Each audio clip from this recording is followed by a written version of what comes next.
오랜만에 또 만났습니다. 네.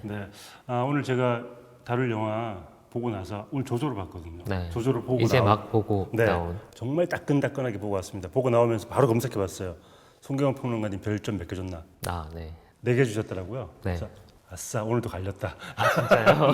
네, 그런 마음을 먹고. 바로 시작할 때부터 이제 말씀하시고. 근데 우리는 확실히 의견이 비슷한 것보다 갈리는 게 재밌는 것 같아요. 보시는 분들도 갈린 의견들 속에서 나는 이 편이다, 나는 이 편이다 약간 편가르기 하는 게 재밌더라고요. 그리고 전에도 한번 얘기했지만 얘기가 다르게 나오는 영화들이 훨씬 더 좋은 영화인 것 같아요. 네. 의견을 나누면서 영화가 좀 더 이렇게 결이 깊어지는 느낌도 있고요. 네. 오늘 다룰 영화가 픽사의 토이스토리인데 픽사에서 1, 2, 3를 토이스토리를 만들었을 때 4를 만든다고 했을 때 많은 팬들이 정말 걱정을 많이 했거든요. 네, 저도 사실 되게 반대했어요. 내가 반대한다고 뭐 되는 건 아니지만 반대하고 싶은. 굳이 이렇게 완벽하게 마무리된 시리즈를 왜 들고 나왔을까라고 하면 사실 이유는 하나뿐이잖아요. 뭐 이게 흥행에 대한 기대. 제 한 줄 평이 그거였어요. 왜 또 만들지? 라고 하고 갔다가 제발 또 만들었으면 좋겠다 하고 나오는 영화. 보고 나서는 세상 반갑기도 했고 네. 앞에 1, 2, 3편이랑 또 약간 구분되는 출발이기도 한 것 같아서 굉장히 만족스럽게 하고 나왔습니다. 저도 뭐 거기 붙인다면 왜 또 만들지? 라고 생각했는데 내 생각이 맞았다. 예, 오늘 치열한 네. 격론이 예상되네요. 많은 분들이 토이스토리 1, 2, 3를 어떤 편을 제일 좋아하는지를 가지고 갑론을박을 하는데 평론가님은 어떤 순서입니까? 순서를 한번 놓자면? 이런 시리즈가 되게 드문데 세 편이 다 좋아서 오히려 순서를 정하기 힘든 시리즈 중에 하나인 것 같고 각각의 역할과 목적들이 있잖아요. 색깔도 있고. 근데 그래도 굳이 하나를 고르라고 하면 저는 3편. 3편은 사실 앞선 시리즈까지 포함한 약간 반칙에 가까운 영화였던 것 같고 거의 시작한 지 10분 만에 터트리잖아요. 토이스토리라는 그 시리즈의 정체성도 만들고 어떻게 보면 계속 이어나가고 싶은 얘기인데도 불구하고 가장 아름다운 아름다운 형식으로 이별을 해줬다는 것도 굉장히 큰 의미가 있는 시리즈였던 것 같아요. 네, 저도 3가 제일 좋고 그 다음이 1이고 2인데 한편으로는 2가 약간 오히려 박한 대접을 받는 게 아닌가. 재미의 완성도는 2가 굉장하거든요. 저한테는 약간 어떤 느낌이냐면 터미네이터 시리즈의 2하고 비슷한 느낌이에요. 그래요? 터미네이터 시리즈의 1이 세계를 열어 젖혔다면 2가 정말 재미로서는 최고였잖아요.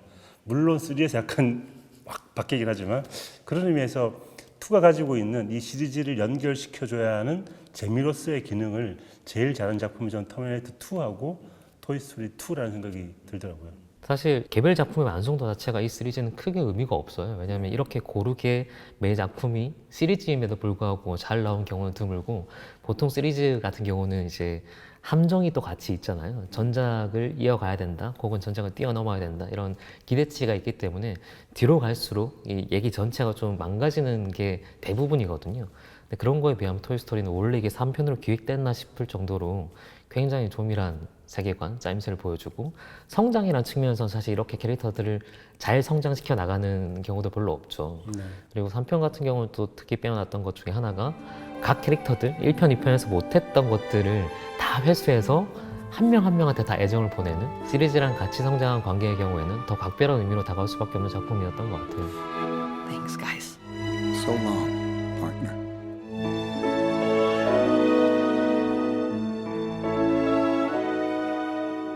아까 토이스토리 시리즈 말씀하시다가 저 사전에 얘기할 때 왜 토이스토리는 부제를 안 붙일까라는 말씀 해주셨잖아요. 왜 안 붙일까요? 기본적으로 이제 어린이들을 위한 애니메이션이기도 하니까 부제 붙여서 뭔가 이렇게 복잡하게 만들고 매 화마다 정체성을 따로 부여할 필요가 없는 작품이 아니었을까? 근데 그래서 이 의미 들기도 했어요. 4편은 좀 다르거든요. 4편은 1, 2, 3편과 같이 안 묶이는 작품처럼 느껴지기도 하고 이게 장점이기도 하고 단점이라고 할까요? 특색이라고 저는 보는데 어쨌든 시리즈에 기대지 않는 건 아닌데 연결고도 있고 뭐 관점 이동도 있고 한데 그럼에도 불구하고 4편 자체는 되게 독립적인 작품이었단 말이죠. 제가 느끼기에는 그냥 이 작품 한 편만 있어도 되는 단독 영화 느낌이라서 그게 핵심이에요. 네. 토이스토리 4라는 이름을 붙이면 안 된다고 생각합니다, 저는. 예. 그래서 부제를 한번 붙여봤는데 제가 토이스토리 1의 부제는 토이의 시작, 토이의 시작. 비기닝 오브 토이. 되게 평범하죠. 네, 아니라네요. 네. 그리고 토이스토리 2의 부제는 I am your father. 아, 예, 적절합니다. 적절하죠? 네, 네. 토이스토리 3의 부제는 Thank you guys. 약간 이거는 좀 반칙이긴 한데 정말 중요한 대사이기 때문에 토이스토리 4의 부제는 이따가 말씀드리겠습니다. 아, 그래요. 네. 네. 그게 네. 작가님의 한 줄 평에 가까운 부제가 될까요? 그렇죠. 네. 그 토이스토리 4의 이야기로 본격적으로 들어가 볼 텐데 4에서 새로운 캐릭터들이 많이 등장하는데 가장 좀 마음에 들었던 캐릭터는 어떤 거였나요? 당연히 제일 눈에 띄는 건 보피고 네. 저는 사실 토이스토리 인형을 안 샀거든요. 하나도. 네. 근데 이번엔 주문했어요. 보핍 인형으로. 어떤 거예요? 디즈니 샵에서 파는 제일 지금 스탠다드한 버전. 얼마예요? 가격도 얘기해야 되나? 한 7만 5천 원 정도. 7만 5천 원. 엄청 싸요. 큰돈 왜냐면 쓰셨네요. 보핍 시그니처 인형이 있는데 그거는 많이 팔지도 않아서 20몇만 원이더라고요. 근데 진짜 갖고 싶은 건 그거였는데 타협을 해서 그냥 제일 많이 팔리는 걸로 했습니다. 이거 지팡이도 있는 거죠? 지팡이 있는. 와. 지팡이 있고 그 바지 입고 있는 버전. 네, 네. 어쨌든 보핍이 눈에 띌 수밖에 없는 게 보핍이 제3의 길이 있다고 확장을 시켜준 캐릭터이고 방향을 전환시켜준 가장 상징적인 또 행위가 이 치마를 망토처럼 두르고 다니잖아요. 바지를 입고 뛰어다니는. 캐릭터 디자인의 어떤 표현을 빌리자면 원피스를 입지 않을 자유를 부여한 캐릭터. 그게 이 캐릭터의 정체성을 가장 잘 보여주는 역할인 것 같아요. 네. 그리고 저는 보핍이라는 캐릭터가 가지고 있는 상징성이 있는 게 그 어디에도 소속되어 있지 않은 말하자면 일종의 레지스탕스 같은 느낌이 있잖아요. 그래서 마지막에 보핍이 무슨 일을 하고 있는가 생각을 해보면 인형을 해방시켜주는 전사 같다는 생각이 들어요. 그렇죠. 네, 막 해방군이죠. 뒤로 갈수록 더 그런 느낌이 있고 우디도 역시 그런 혁명 전선에 참여하는 것 같은 심하게 말하자면 그런 느낌이 있는데 그런 느낌을 잘 살려주는 게 보핍인 것 같고 아마도 제 생각에는 이 아이디어는 나중에 나왔을 것 같은 게 실은 토이스토리 1, 2에서 보핍의 역할이 거의 없었거든요. 그냥 우디가 했던 일을 칭찬해주기 위해서 키스해주는 역할 같은 거였고 리액션 담당이었는데 이 보핍에게 생명을 부여했다는 게 가장 좋은 아이디어였던 것 같아요. 제가 보기에도. 입체적인 캐릭터로 만들기도 했고 이번 작품에는 어떻게 보면 우디를 이끄는 거의 스승과도 같은 단순한 뭐 이렇게 둘이 썸을 타는 연인 관계라기보다는 가르쳐주는 미리 길을 제시해주는 존재이기 때문에 훨씬 더 카리스마가 있죠. 그리고 원래 그 보핍이란 존재가 여동생 몰리방의 리더였기 때문에 리더로서의 면모도 보여주고 그 초반에 오프닝 장면에서 그것들을 충분히 다 설명을 해주는 것 같아요. 그 보핍이 어디로 갔는지 왜 사라졌는지를 이야기 전체에 이제 오프닝으로 삼아요. 그 오프닝이 사실 이번 작품의 가장 중요한 핵심인 것 같고 전체 캐릭터 중에 가장 매력적인 캐릭터를 뽑으라고 하면 또 게비게비라는 캐릭터인 것 같고 게비게비가 이번 작품 전체에서 제일 입체적인 캐릭터인 것 같아요. 생긴 게 입체적이더라고. 실제로 생긴 것도 입체적이에요. 네. 뭐냐면 되게 사실적으로 생겼어요. 네. 그 표정이나 이렇게 인매, 이 얼굴 형태 이런 건 되게 앳된 아기 얼굴인데 눈빛이 나 그 장면 너무 무서웠어. 점 찍는 장면. 우리 복수할 때 엄청 점 찍잖아요. 갑자기 저기 점 찍고 와가지고 새로운 사람인 것처럼 하잖아요. 우리 아내 유혹 보면 이렇게 점 찍고 나오잖아요. 점을 한 개만 찍은 것도 아니고 여러 개를 찍거든요. 그래서 얘는 무슨 복수를 하려고 점을 저렇게 많이 찍나. 아니죠. 그게 점을 찍는 게 아니고 자기를 강화하는 거잖아요. 화장을 고치는 것처럼 원래 있는 점, 주근깨 같은 거를 좀 더 진하게 이제 오래된 인형이니까 다시 보강을 하는 건데 눈빛은 거의 산전주는 다 겪은 노인의 눈빛. 아마 이 영화에 나오는 모든 캐릭터들 중에 가장 인간에 가까운 느낌, 표정 이런 것들을 보여주고 있고 감정 표현도 인간에 가장 가까워서 정말 연기를 하고 있는 걸 보고 있다라는 느낌이 드는 그래서 사랑스러운 동시에 되게 섬뜩한 그런 좀 입체적인 느낌을 주기도 하고 토이스토리 시리즈가 전통적으로 악역이 주로 약간 입체적인 것 같고 그 3편의 분홍곰 라쏘처럼 우리 라쏘 선생님 훨씬 더 악역답지 않았어요? 되게 귀엽게 있으시지만 라쏘도 또 다른 얼굴을 보여주잖아요. 게비게비가 아마 그 전통을 계승하고 있는 것 같기도 하고 그 같이 나오는 보카스 인형, 벤슨 형제들 그 동작도 갑자기 영화를 호러 영화처럼 보이게 한다든지 기본적으로는 이 게비라는 캐릭터가 환상특급에 있는 토니 티카라는 캐릭터에서 영감을 받아서 만들었다고 하는데 이 캐릭터가 갖고 있는 분노, 좌절 혹은 애정, 인간에 대한 애정 갈구 이게 사실은 토이스토리의 전통적인 방식 중에 하나였거든요. 라쏘가 가지고 있는 어떤 좌절감을 똑같이 갖고 있는 거니까 보통 이렇게 선악 구도를 만들거나 아니면 이렇게 악역을 대체시키면 그걸 극복하고 뭐 그걸 물리치거나 거부하고 캐릭터가 반대 방향으로 나아가는 주인공 캐릭터가 그걸로 보여주는데 이번에는 그 다음 단계 혹은 다른 방향으로 제3의 대안들을 제시해주면서 저는 한편으로는 되게 영화 전체를 성숙시킨다라는 느낌도 들었고 제일 재밌었던 것 중에 하나는 이게 기본적으로는 두 여성이 등장하는 거잖아요. 보픽과 게비게비가 있는데 보통 관습대로라고 하면 이 게비게비가 일테면 가정적인 것 아이와의 친밀감, 아이에게 소속된 그쪽 세계를 향하는 거잖아요.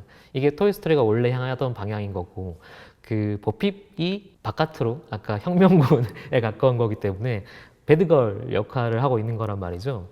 근데 무슨 수를 쓰더라도 가정을 지키려고 하는 이 게비게비를 악역으로 배치시킨 것 자체가 이 영화 전체의 어떤 입체감, 활력을 보여주는 뭐 역전된 관계가 아닌가 그런 생각이 들어서 이 캐릭터가 되게 보핍과 대비되게 좀 인상적이었어요. 근데 그럼에도 게비게비가 지닌 한계가 분명해 보이는 게 게비게비는 내가 가지고 있지 못한 걸 우디가 가지고 있고 그걸 탐함으로써 누군가에게 사랑을 받고자 하는 욕망 같은 거잖아요. 저는 이게 굉장히 순수한 욕망 같은 것이어서 악역을 맡기에는 악역이 되기에는 약간 약한 동기가 아닌가 라는 생각이 들어서 라쏘처럼 버림받은 것에 대한 분노 같은 게 기본적으로 쌓여 있어야 되는데 사실은 이 게비게비에게 가지고 있는 건 분노라기보다는 갈구 같은 거거든요. 그렇죠. 그래서 약간 저는 악의 본질에서는 가깝지 않아서 약간 좀 약한 느낌이 빌런으로 좀 약했다라는 생각이 들더라고요. 저는 이게 너무 디즈니스럽게 설정된 캐릭터라고 느꼈던 게 이를테면 라이온킹을 놓고 보면 라이온킹에서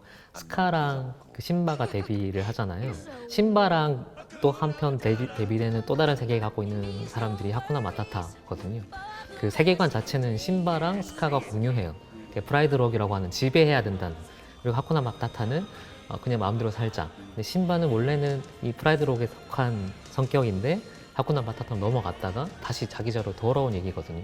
대비가 두 쪽으로 되는 거죠. 심바랑 캐릭터는 하쿠나 마타타랑도 대립하는 거고 그 스카랑도 대립하는 건데 스카랑 대립할 때는 같은 세계관을 공유하면서 대립하는 거예요. 이게 약간 이런 이중의 대비 구도, 대립 구도를 같이 걸고 가는 게 사실 디즈니의 되게 전통적인 방식 중에 하나거든요. 이번에도 마찬가지예요. 우디랑 같은 세계관을 공유하는 애는 게비게비였단 말이죠. 그러니까 우디랑 대립하는 쪽은 그 보핍이에요. 그래서 그냥 얼핏 이렇게 보면 보핍이 악역 처임돼야 되는 건데 우디가 이쪽에서 저쪽으로 넘어가는 거잖아요. 그 어떻게 보면 브릿지 역할을 해주는 역할로서 게비게비가 등장을 하는 거고 그래서 게비게비는 이 라쏘랑 조금 다르게 선하다 악하다라고 말하기 되게 애매한 캐릭터가 그렇죠. 되는 거잖아요. 근데 초반에는 되게 악한 것처럼 무서운 것처럼 보여주다가 사실은 가정적인 디즈니가 늘 추구했던 가족으로 돌아가는 아이에게 돌아가는 안정적인 세계관이 있어라는 걸 강화시켜주는 역할이기 때문에 저는 이게 되게 흥미로운 입체적인 캐릭터가 될 수 있었다고 봐요. 제가 토이스토리만의 개그나 코미디 유머를 굉장히 좋아하는데 장난감을 정말 사랑하는 사람들만이 할 수 있는 개그를 하거든요. 예를 들면 렉스가 꼬리가 물에 대는 개그를 한다든지 네. 렉스가 팔이 정말 짧잖아요. 그래서 권투를 할 때 싸울 때 막 이런다는 이런 식의 개그를 하는데 Sure you will, Rex. In fact, you're a better buzz than I am. But look at my little arms! I can't press the fire button and jump at the same time! 토이스토리 3편에서 포테이토 아저씨가 또르띠아 몹에다가 자기의 어떤 그 눈을 붙이고 팔을 붙이고 이런 식의 장난감을 이해하는 개그가 별로 없었던 것 같아요. 말로만 하는 약간 개그를 하지 않았나. 이번에는 말이라기보다는 원래 토이스토리가 잘하는 개그가 약간 슬립스틱 그리고 사물 개그에 가까웠다고 하면 이번에는 그냥 직접 보여줘 버리죠. 가장 인상적인 씬스텔러 중에 한 명은 더키 앤 버니. Help me get out of here. I'll help you. With my foot to infinity and my foot! Boom! In the vacuum of space, they cannot hear you scream! Ho, ho! 과했어. 너무 이건 정말 정형화된 캐릭터라는 생각이 들었습니다. 헐리우드 영화나 이런 식의 영화에서 콤비가 나와가지고 개그를 맡고 이 상황을 재밌게 만드는 역할을 하는 데에만 치중한 캐릭터라고 생각을 합니다. 작가님이랑 얘기할 때 늘 드는 생각 중에 하나인데 제가 이제 작품에 애정을 표할 때도 그렇고 반대의 경우도 그렇고 전체적인 인상이 있잖아요. 그러면 그 인상에 따라서 나머지 세부 부분도 다 이렇게 좀 판가름이 되는 것 같아요. 저는 더키 앤 버니가 정말 이 작품에 너무 잘 어울리는 씬스틸러인 것 같고 이 캐릭터의 목소리 연기를 맡은 키건 마이클 키랑 조던 필 이 두 사람이 같이 하는 코미디 쇼가 있잖아요. 키앤필이라고 하는 그냥 그거 보고 있는 기분이에요. 그 에피소드를 조각내서 사이사이에 잘라서 보여주는 것 같은데 그게 이 캐릭터들이랑도 너무 잘 어울리고 전체 호흡을 해치지 않으면서 한 방 한 방 찍어주는 개그가 저는 정말 만족스러운 캐릭터들이었어요. Oh, where did you two come from? Give them up now. Where are they? The keys. Give us the keys. Give us the keys. Well, we're not doing that. 저는 제일 재밌었던 또 초반에 그 디테일 하나가 우디와 이 일행들이 보니의 집에서 살게 되잖아요. 그럴 때 문에 매달려 있는 인형 있잖아요. 문고리에 매달린 인형조차도 걔도 할 일이 있는 거죠. 누가 오면 몸을 흔든다든지 그런 식으로 우리 주변에서 볼 수 있는 인형들이 생명을 부여받는다면 어떤 역할을 할까에 대한 관찰과 상상 같은 건 정말 탁월한 것 같습니다. 결국 그런 디테일들이 완성도를 끝까지 높여주는 거고 작품 전체 서사에 관여하지 않더라도 각 캐릭터들 어떻게 살려내는가가 되게 중요하긴 하죠. 이번에는 원래 전작에서 맡았던 그런 깨알 같은 조력들 역할을 신 캐릭터들이 좀 대체를 하잖아요. 뭐 여러 가지 캐릭터들이 나오는데 듀크 카붐 같은 경우는 키아누 리브스가 목소리 연기 맡아서 느끼해. Duke Kaboom, Canada's greatest stuntman. Oh yeah. Yes. Duke, we need Hold to. on. One more. Oh yeah. 존 윅에서는 또 약간 말씀 없으시고 액션만 하시는 캐릭터여가지고 여기서 느끼하게 말씀하시는 게 두 개가 상호 보완되는 캐릭터이기도 한 것 같습니다. 거기서 못했던 거 여기서 다 쏟아내는 것 같고 듀크 카붐 캐릭터 보고 나서 왜 시그니처 장면들 있잖아요. 대사도 있고 계속 그 리장이라는 느끼한 발음과 그 소년의 이름을 부르는 대사가 계속 귓가를 맴돌더라고요. 보고 나서는. 약간 프랑스계 혹은 프랑스 아이겠죠. 리장이라고 하는 거 보니까. 네. 프랑스 아이는 되게 카붐한테 실망을 합니다. 광고에서 보여줬던 액션을 소화하지 못하니까 어쩌면 키아누 리브스의 한이 맺힌 그런 캐릭터를 실제로 가져온 게 아닌가라는 생각을 하는 게 매트릭스나 뭐 존 윅 같은 데서 액션이 네. 더 이상의 상세한 설명을 생략하겠습니다. Hey, Etch. Draw. Go. 토이 스토리가 애니메이션 역사에서 중요한 위치를 차지하는 게 아마도 셀 애니메이션에서 컴퓨터 애니메이션 넘어가는 그 과도기에 되게 중요한 역할을 했기 때문이잖아요. 이제 4까지 왔으니까 이제는 기술적 진보가 굉장히 많이 이루어졌을 것 같아요. 네. 토이스토리 1 같은 경우는 정말 실험적인, 혁신적인 작품에 가까웠고 토이스토리라는 소재를 선택하게 된 것도 이제 CG 기술의 한계 때문이기도 했죠. 그래서 컴퓨터 그래픽이 어차피 플라스틱 같은 느낌이 나니까 그럴 바에 아예 장난감 얘기를 하자라고 해서 본인들이 할 수 있는 한계를 그어놓고 시작을 했고 실제로 보면 인간이 등장할 때 되게 어색하죠. 오히려 장난감들이 이야기일 때는 시드가 장난감 같아요. 그렇죠. 시드란 인간이 등장하는데 정말 연기를 못하고 있는구나 시드가 그런 생각이 들었습니다. 그래서 표현의 한계를 소재의 힘에 의지해서 이제 극복한 사례인 거고 이 편쯤 오면 이제 사실 그 장난감들 자체의 그래픽 묘사가 빼어나게 나아졌다기보다는 인간 부분이 조금 나아졌고 움직임이나 이런 것들이 좀 자연스러워졌고 1편이랑 2편 간격은 그렇게 길지 않기 때문에 막 기술적인 혁신적인 진보가 보이진 않아요. 근데 3편쯤 되면 이제 좀 꽤 정말 많이 바뀐 것들이 보이고 3편 같은 경우는 이제 음영, 움직임, 역광 뭐 이런 것들 부피감이 생기기 시작하고 플라스틱이라는 어떤 질감에서 실제 물체의 어떤 질감으로 상당 부분 바뀌었다라는 게 느껴지거든요. 아마 빌런을 라스로 하게 된 것도 라스의 그 질감을 우리는 제대로 구현할 수 있기 때문에 그렇죠. 네. 자랑하고 싶은 게 확실히 있죠. 네, 이번에는 사실 그 사이에 9년 정도의 시간 간격이 있잖아요.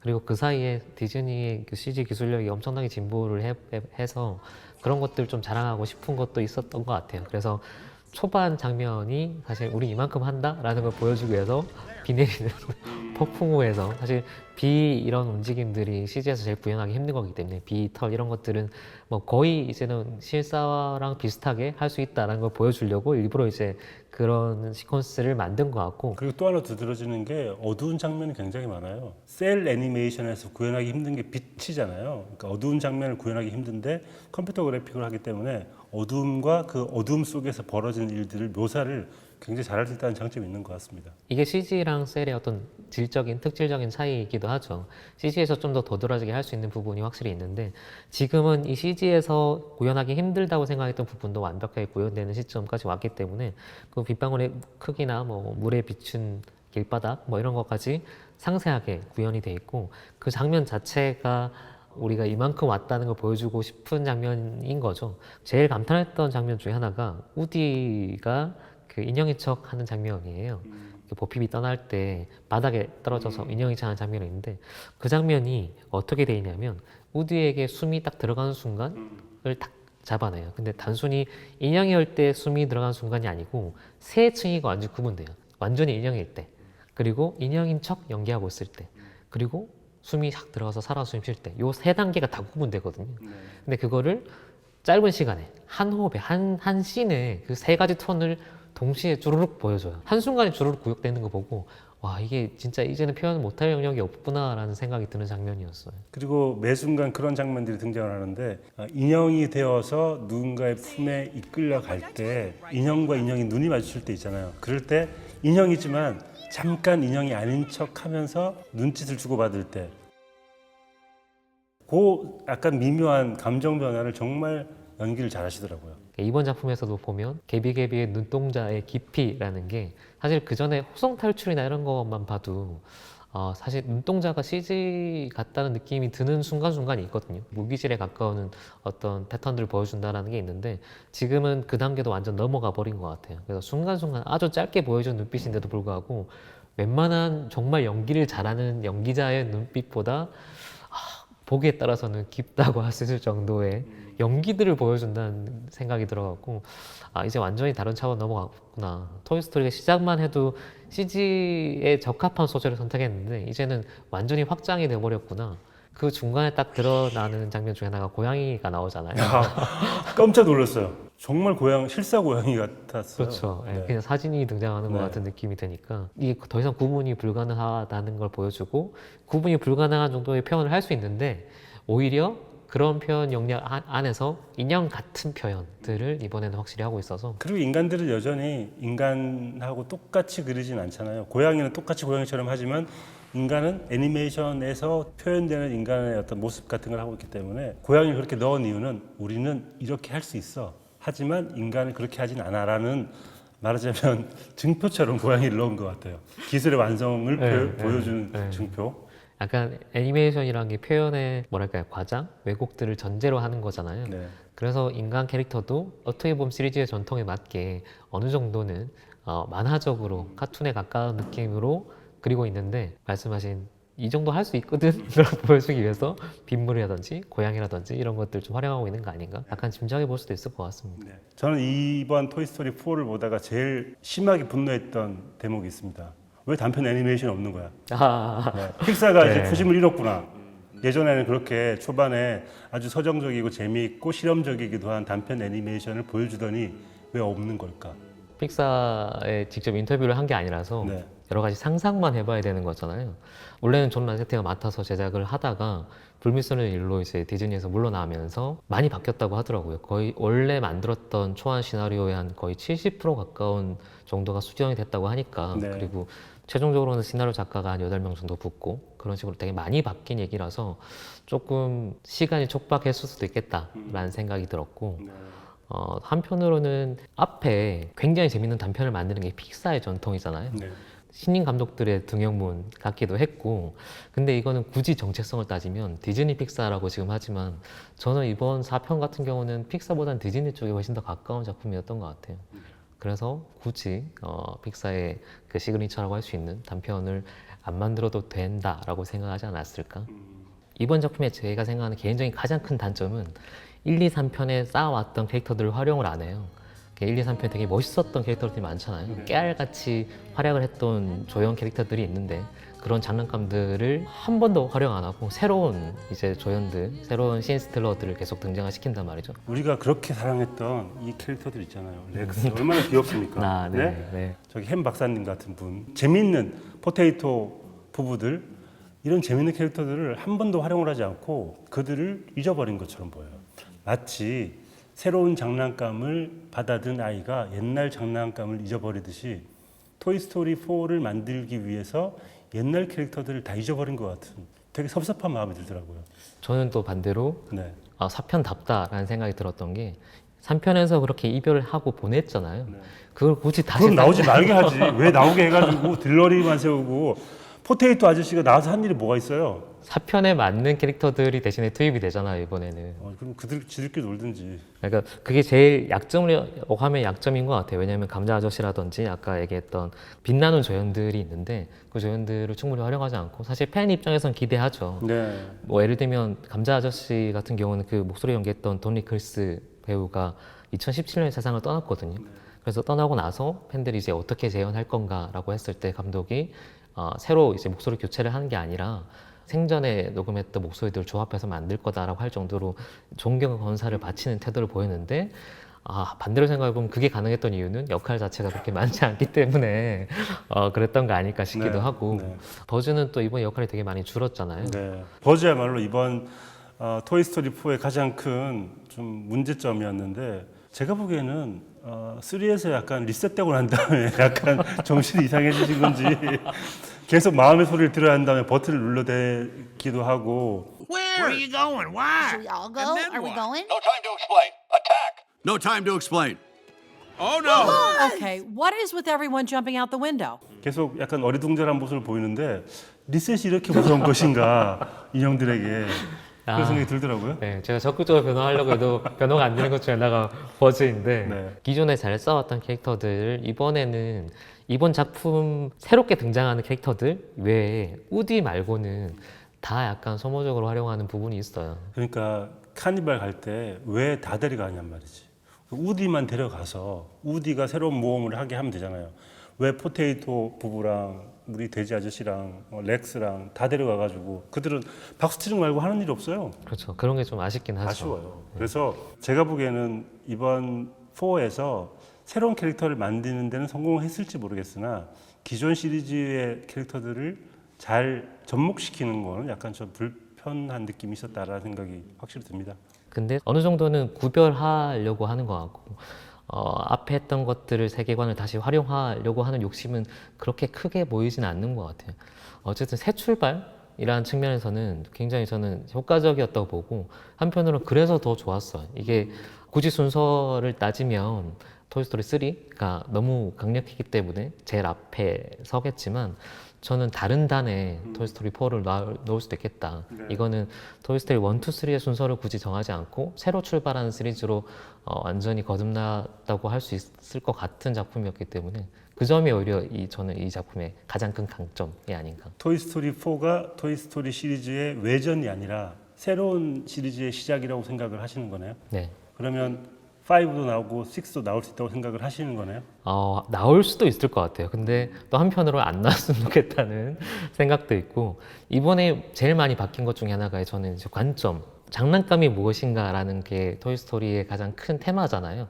그 장난감이란 무엇인가라는 질문 자체를 전환시킨 게 아닌가? 그런 측면에서는 이런 식의 접근이나 전환이 굉장히 적절했다고 봐요. 애들은 늘 장난감을 잃어버린다라는 그 주요한 테마로 시작해서 잃어버린 동안의 장난감이 어떤 일을 하고 있을까라는 생명을 부여하는 잃어버린 장난감이라는 이미지로 문을 여는 작품이었는데 기본적으로는 이렇게 했을 때는 아이들에게 장난감이 어떤 의미인지 그리고 장난감에게 아이들이 어떤 의미인지 이 둘 관계를 먼저 본단 말이죠. 근데 저는 이번 작품을 보고 내가 반가워 있었다라고 생각했던 것 중에 하나가 뭐냐면 어떻게 보면 토이스토리 1, 2, 3편에서 보여준 장난감들이 살아 움직인다는 거는 마지막에 3편에서 보여줬던 앤디의 그 캠코더 장면처럼 순전히 상상일 수 있는 실제로는 생명을 갖고 있는 게 아니라 아이들의 상상력에서만 작동하는 어떤 환상일 수도 있다 라고 마무리를 하는 거거든요. 그 대전제를 벗어나진 않아요. 근데 이번엔 아예 벗어나 버리죠. 그리고 진짜 생명을 부여한 거예요. 여기서 확 갈리네요, 진짜. 네. 전 그게 너무 싫었거든요. 네. 그게 이제 받아들여지나 안 받아들여지나가 아마 이 영화의 가장 큰 호불호인 것 같아요. 저는 그게 저한테도 약간 세계의 확장, 진짜 생명이 있다라고 하면 저렇게 행동해야 되는 거고 토이스토리 1, 2, 3편에서 받았던 감동에 한편으로는 약간 찝찝했던 것 중에 하나가 뭐냐면 이거는 종속된 관계처럼 보일 수도 있단 말이죠. 아이의 종속된 장난감. 그래서 장난감 자체의 어떤 주체적인 삶이라든지 이런 것들은 생각하지 않거든요. 그러다 보니까 뭔가 문제가 생겼을 때는 양자택일을 강요받아요. 장난감들이. 뭐냐면 어린이에게 유통기한이 있지만 언젠간 입을 해야 되지만 그래도 사랑을 받는 삶을 선택할 건지 아니면 즐겁진 않지만 뭔가 이렇게 영원히 자기들끼리 사는 삶을 선택할 건지 뭔가 이렇게 인간으로부터 자유로울 수 있다는 선택지 자체가 배제되어 있는 상태였거든요. 근데 이번에는 진짜 생명을 부여해버리고 그럴 수도 있다. 마치 이 장난감들이 스스로 존재할 수 있는 독립된 일테면 요정 같은 생명체일 수도 있다라고 방향을 완전 전환하고 가기 때문에 그게 이 영화의 가장 큰 장점이기도 하고 방향 전환이기도 하고 네. 말씀하신 1, 2, 3편 기준으로 하면 세계 자체가 바뀌어버렸기 때문에 좀 거부감 있게 다가올 수도 있다. 그러니까 토이스토리 1, 2, 3에서 토이의 존재는 일종의 메타포거든요. 그러니까 인간 세계를 장난감들의 세계에 투사해서 그렇다면 이 장난감들의 세계에서도 인간들의 세계와 똑같은 일들이 벌어지고 보다 보면은 인간들의 세계에 대한 이야기구나라고 생각을 하게 되고 일종의 메타포로 받아들이게 되는데 이번에 정말 요정인 것처럼 혹시 정말 토이들에게 생명이 있는 것처럼 묘사를 해버리니까 그 메타포가 일단 사라지고요. 그리고 토이스토리 시리즈에서 가장 큰 문제라고 본다면 되게 보수적인 세계관이잖아요. 그러니까 가족을 지키고 뭐 자기 세계를 지키는 보안관이 있고 뭐 이런 식의 세계관일 텐데 그렇다면 토이스토리 4가 그 보수적인 세계관에서 벗어났는가?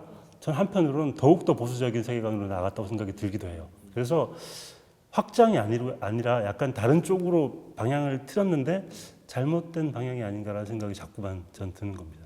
어떤 부분이 더 보수적으로 강화된 것 같으신가요? 마지막에 이제 우디의 선택인데 우리 윗세대들에 대한 헌사 같기도 했었어요. 그러니까 우리를 계속 케어해주기 위해서 마치 우리 아이들을 돌봤던 부모님들의 노후를 걱정하는 것 같은 이렇게 힘들게 사셨으니까 마음껏 자기 인생도 한번 누리세요라고 막 떠나보내는 것 같은 그 우디의 마지막 선택이 해방이 아니라 휴가 갔거나 뭐 약간 노후 설계하는 것 같은 느낌이 들기도 하는 이상한 그런 감정이 들더라고요. 그냥 이 세계로부터 격리되는 것 같은 느낌 같은 게 저한테는 있어가지고 새로운 희망이 아닌 것 같은 느낌이 있어서 별다르게 다가오진 않더라고요. 이게 약간 뉘앙스나 단어 차일 수도 있는데 이 세계로부터 격리된다고 했잖아요. 저는 이 세계로부터 바깥세계로 나간다라고 느껴졌고 아까 제가 처음에 1, 2, 3편과 구분된다라고 말씀드렸던 이유가 말씀하신 것처럼 세계관 자체를 바꿔버린 거예요. 장난감이라는 정체성 자체도 약간 다르게 보기 시작했고 그래서 그 다음 단계로 아예 세계 밖으로 나가버리는 가능성을 지닌 존재로 1, 2편에서 지어졌던 버핍이라는 캐릭터를 끌고 왔고 그 버핍을 끌고 올 때 여러 가지 방식은 요즘에 얘기하는 뭐 여성적인 관점이라든지 아니면 뭐 정치적 올바름 이런 것들도 상당히 신경을 쓴 것 같아요. 물론 전체적으로 보면 사실 이건 디즈니가 잘하는 정리정돈의 어떤 힘이 있는 쪽인 것 같거든요. 굉장히 한편으로는 좀 안전하고 보수적인 선택을 한 부분도 있고 근데 그 방향 설정 자체는 저는 지금 시대에 맞춰서 잘 세계관을 확장시켰다라고 느껴졌어요.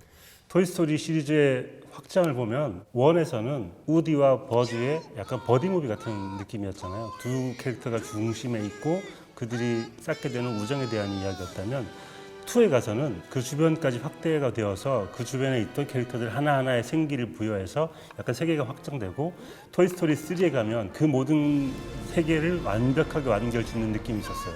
저는 이게 굉장히 좋았고 이게 바로 하나의 우리가 살고 있는 세계의 확장이라는 생각이 들었었는데 4에 왔을 때 가장 크게 느껴졌던 문제점은 버디무비가 아니라 우디무비 같았어요. 그러니까 그렇죠. 네, 부제가 저는 그래서 토이스토리 4의 부제는 우디무비로 짓고 싶은 게 그러니까 이건 우디에 대한 이야기이지 세계에 대한 이야기는 아니거든요. 그래서 이 이야기를 굳이 토이스토리 4라는 이름으로 할 필요가 있을까? 완전 다른 이야기인데 그러니까 3 다음에 4가 오려면 그 세계관의 확장이어야 할 텐데 그게 아니라는 생각이 들어서 약간의 제목이 반칙이 아닌가라는 생각이 전 들어요. 기본적으로 토이스토리 시리즈 전체는 다 우디 무비거든요. 우디가 주인공이고 우디와 앤디의 어떤 성장 혹은 뭐 두 캐릭터 간의 변화, 관계의 변화 이런 것들 그려나가는 건데 그때 주어지는 장애나 장벽이 수시로 바뀌는 거죠. 그렇게 하면서 세계가 점점 조금씩 확장됐단 말이죠. 그게 우디만 있다가 버즈라는 캐릭터가 나오고 그 다음에 제시라는 캐릭터가 또 확장이 되고 장난감의 세계가 조금씩 넓어져 왔던 거예요. 그래서 3편에서는 이때까지 1, 2편에서 확장시켰던 등장시켰던 장난감들 그리고 동생 방에 있던 장난감들 3편에서는 보니의 장난감까지 이제 같이 어울리면서 장난감들의 면면이 이제 풍성해지는 거고 3편은 되게 균형 잡힌 시선으로 우디의 얘기에서 각각의 그 장난감들의 애정어린 시선을 보내는 그런 걸로 이제 마무리를 했단 말이죠. 근데 우디 무비라는 걸로 다시 돌아가서 얘기하면 1편은 사실 우디 무비였어요. 네.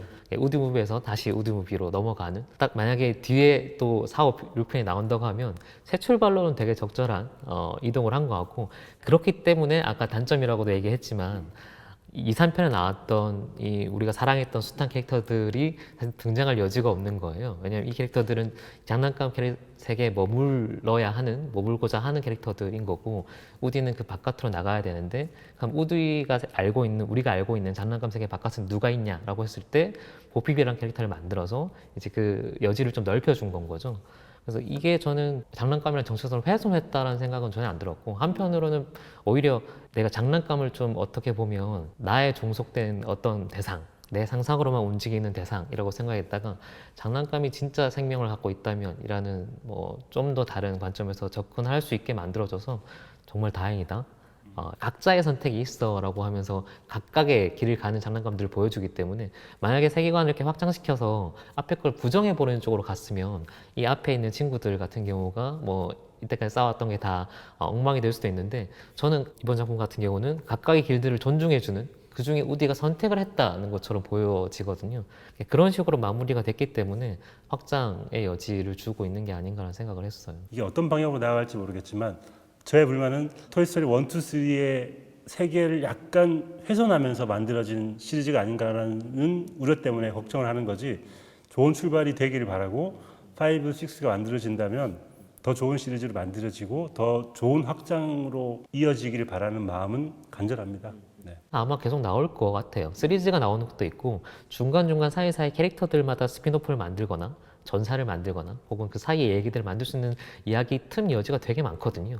아마 보핍을 주인공으로 한 보핍이 그 오프닝에 사라지고 난 다음에 그동안 무슨 일이 있었을까, 그 여전사가 되기 전까지 그 사이에 어떤 일이 있었을까를 다루는 시리즈도 따로 나올 것 같습니다. 네, 얘기를 해보니까 역시 오늘 영화 보면서 들었던 생각들, 송경원 평론가님과는 다를 것이다, 그런 생각이 맞았고요. 이렇게 또 다른 게 너무 좋아요, 저는. 저는 솔직히 토이스토리 4는 누구나 봐도 사랑스럽고 좋아할 영화라고 생각을 했어요. 이 영화는 아쉬운 의견들이 거의 없을 거라고 생각을 하고 왔는데, 네. 이게 뭐라고 이렇게까지 얘기할 수 있는가. 한편으로는 하지만 그래도 좋은 출발로 축복해주고 싶다, 뭐 그런 마음은 있고요. 워낙 좋아하는 시리즈였기 때문에 그런 양가적인 마음이 들어서 좀 마음이 싱숭생숭하기도 합니다. 싱숭생숭이라는 단어를 받으면 좋은 의미로 저는 약간 싱숭생숭. 그리고 보핍이 우디에게 키스하는 순간 우디의 숨결이 불어넣어지면서 죽었던 우디가 이건 매트릭스구나. 이런 식으로 아무튼 혁명군이 되었으면 좋겠다는 바람을 네, 마지막으로 네. 남기면서 혁명군설. 네.